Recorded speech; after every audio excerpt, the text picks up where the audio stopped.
Donc semaine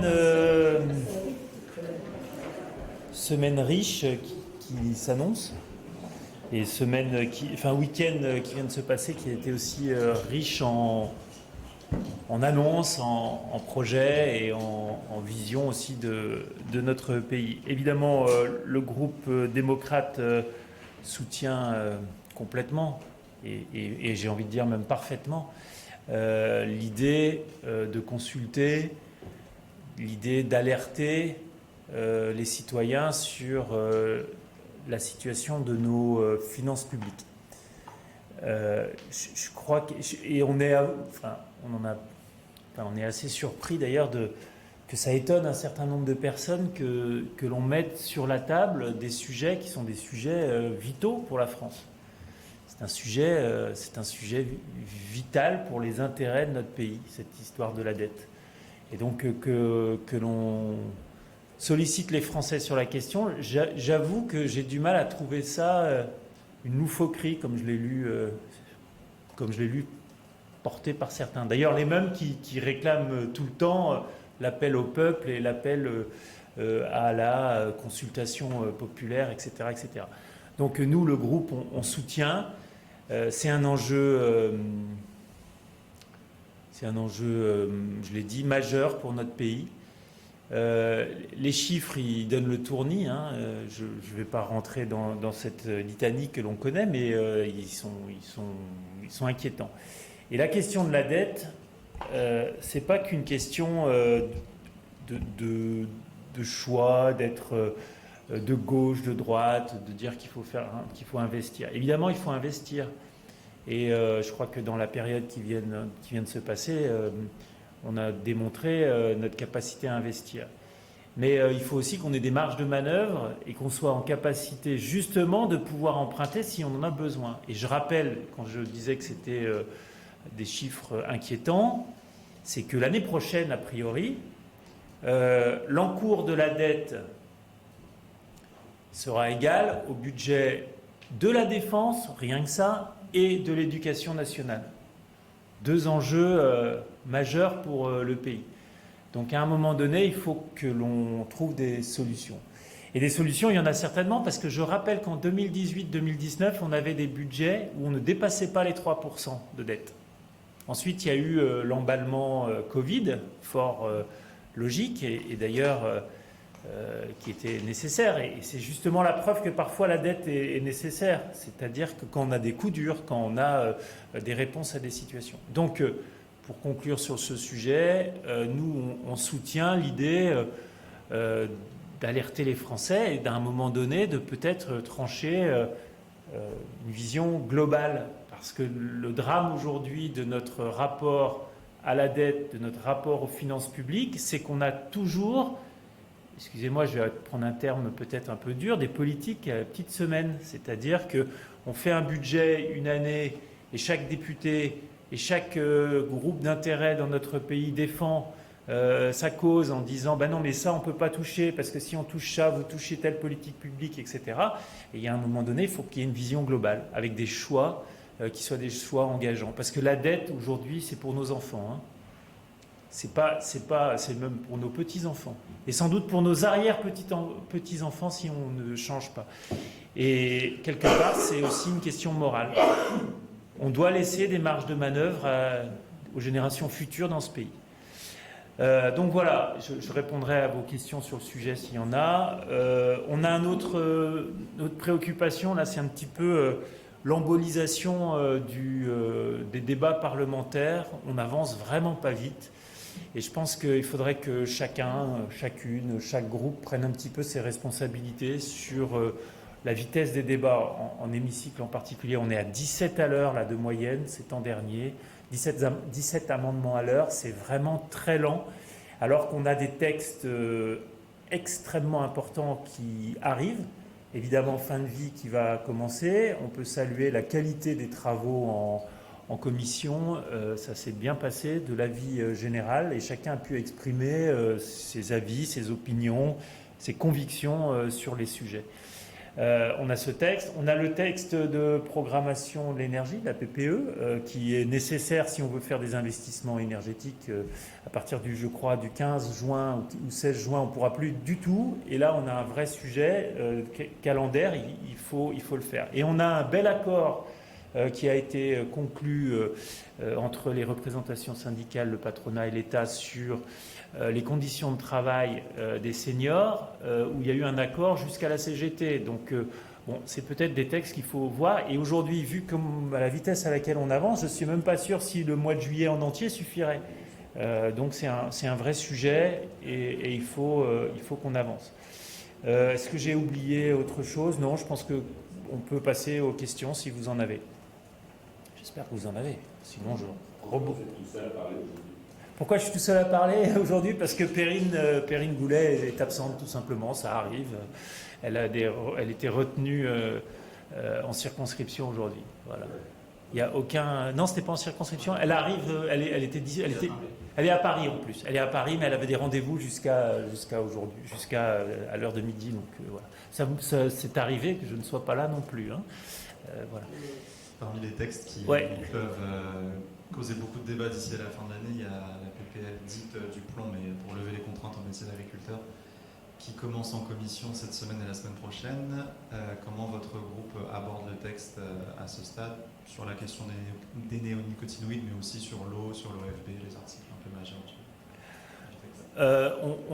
texte? J'ai dû quitter la réunion avant la fin et c'était un sujet qui allait être abordé. On va continuer à être abordé, mais bon, le groupe sur ces sujets-là, il y a des reculs qu'on ne souhaite pas. Et qu'on n'acceptera pas. Voilà. Après, il y a un sujet d'harmonisation européenne sur lequel il faut qu'on soit à armes égales avec nos partenaires européens. Ça nous semble évident.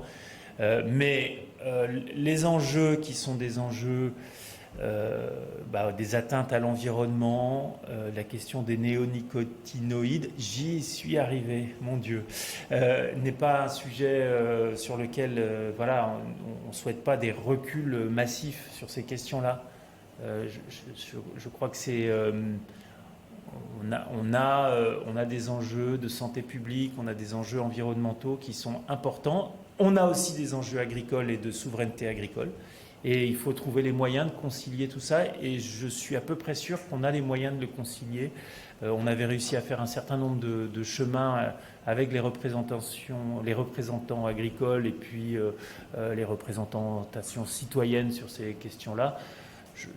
Voilà. Et donc le texte du plomb, dans son état actuel, nous interroge un petit peu quand même. Voilà. Je pense que j'ai été suffisamment clair. Mais je peux préciser. Oui.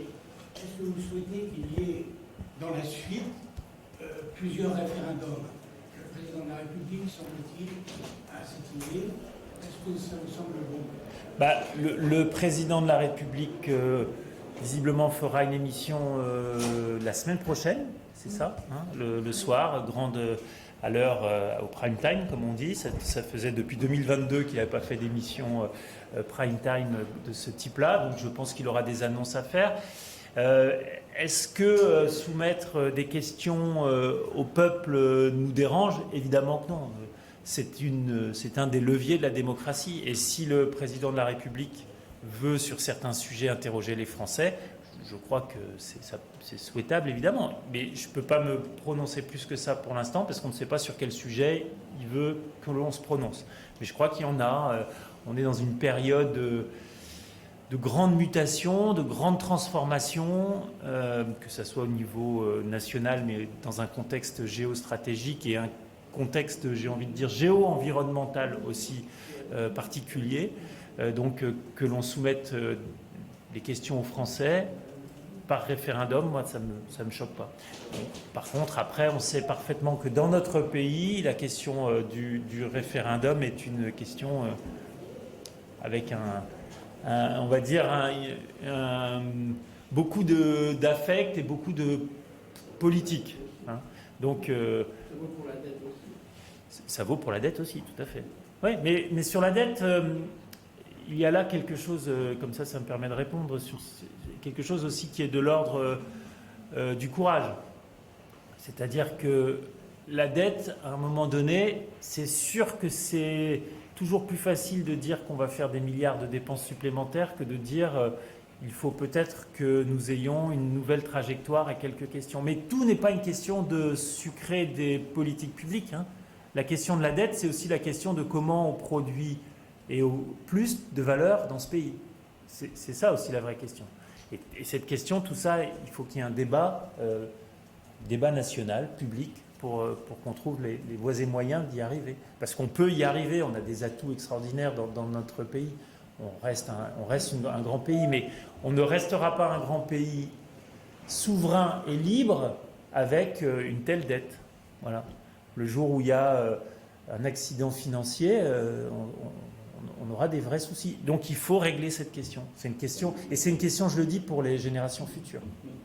C'est pas pour nous la dette, hein. Aujourd'hui, c'est vraiment pour nos enfants, hein. Moi, voilà. Oui. Et le référendum, c'est une façon de soumettre la question aux Français. Est-ce que c'est pas aussi une façon de contourner le Parlement ou de mettre la pression d'une certaine manière ? Non, au contraire, parce qu'on est dans un cadre de création des budgets qui est soumis à la LOLF, qui est soumis à la Constitution, et de toute façon, on aura des budgets. Et donc, de toute façon, on aura la représentation nationale, sénateurs et députés qui voteront les budgets. Donc, voilà. Mais par contre, qu'on ait un débat, qu'on se pose des questions et qu'on définisse des grandes orientations, ça me semble être un sujet important, nécessaire. Après, est-ce que sur la question de la façon dont la représentation nationale réalise les budgets, on n'a pas des questions. Évidemment, ça doit rester une prérogative de la représentation nationale. Mais est-ce que on n'a pas des sujets sur la pluriannualité, sur le temps long? C'est quelque chose sur lequel ça pourrait être des choses soumises justement à la question des Français. Tout ça, voilà. Enfin, je ne fais pas aucune annonce parce que pour l'instant, tout ça est en train de turbiner. Il n'y a pas de texte du référendum encore, hein, rassurez-vous. Et je ne sais pas s'il y aura un référendum d'ailleurs. L'honnêteté m'oblige à le dire. Voilà, oui. Attendez, il faut que vous preniez le micro parce qu'il paraît qu'on est télé. On a commencé à 32, on finira à 47. Ok, merci. On parle de référendum. Vous savez qu'il y a eu un référendum qui avait été voté en Nouvelle-Calédonie et en ce moment il y a des négociations dites conclaves. Aussi avec le ministre des Outre-mer. Est-ce que vous avez un avis? Est-ce que vous avez un retour? Est-ce que vous avez quelque chose puisque personne n'en parle? Quand c'est un conclave, c'est secret, par définition. Donc, référendum. Oui. Non, pour l'instant, il y a des discussions en cours et je pense qu'il faut les laisser se faire, pour l'instant. Voilà. Il y a parfois les discussions qui restent des discussions, non pas secrètes, mais qui restent discrètes sur certains sujets, permettent d'avancer.